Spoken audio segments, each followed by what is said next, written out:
अध्यक्ष महोदय, आपने मुझे 10वीं पंचवर्षीय योजना पर बोलने का अवसर दिया।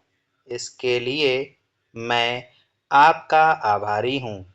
आपने मुझे कम समय दिया, इसके लिए भी आभारी हूँ।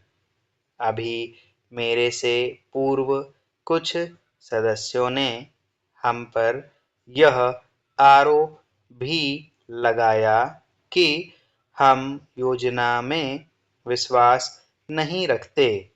उन्होंने तो यह भी कहा कि हमारे चुनाव घोषणा पत्र में भी उनको इस बारे में कुछ नज़र नहीं आया। मैं इस बारे में यह निवेदन करना चाहता हूँ कि उन्होंने कोई दूसरा घोषणा पत्र देखा, गलत घोषणा पत्र पढ़ा और उसी को हमारा घोषणा पत्र समझ बैठे। लेकिन मैं यह कहना चाहता हूँ कि हमारा घोषणा पत्र इस समय मेरे पास है। इस घोषणा पत्र में हमारी घोषणा में योजना के बारे में स्पष्ट रूप से कहा गया है कि हम योजना पर विश्वास रखते हैं, लेकिन ऐसी योजना पर विश्वास नहीं रखते जो जनता के दुखों को दूर नहीं कर सकती, जो जनता के कष्ट दूर नहीं कर सकती।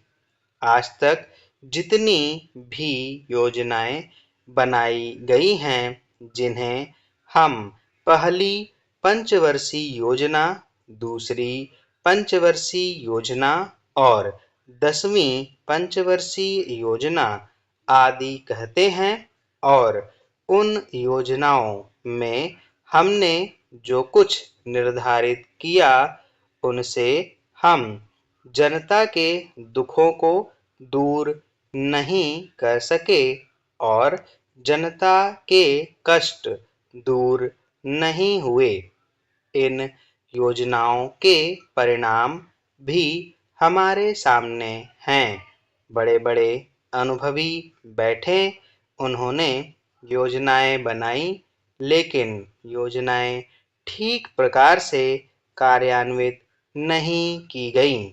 उन योजनाओं में काफ़ी दोष थे, जिसके कारण ये योजनाएं लोगों के दुखों को दूर नहीं कर सकीं। लोग दुखी ही रहे। मैं यहाँ पर कहना चाहता हूँ कि जो हमारी योजना थी, उसका परिणाम क्या निकला? उसका परिणाम यही निकला कि हमें रुपए का मूल्य कम करना पड़ा।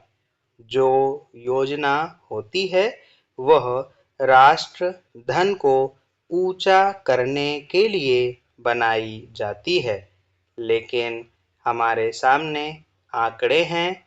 इसका परिणाम हमारे सामने है। हमने अब तक 9 पंचवर्षीय योजनाएं कार्यान्वित की हैं, लेकिन हमारी प्रति व्यक्ति आय में और जीवन स्तर में अपेक्षित वृद्धि नहीं हुई है। यह दुख की बात है।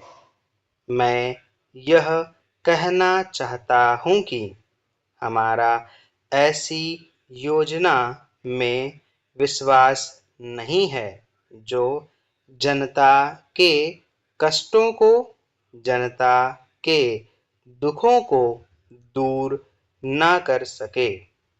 हम ऐसी योजनाओं पर विश्वास करते हैं जो उनकी आयु बढ़ा सके, उनका आर्थिक विकास कर सके, उन्हें उन्नत कर सके।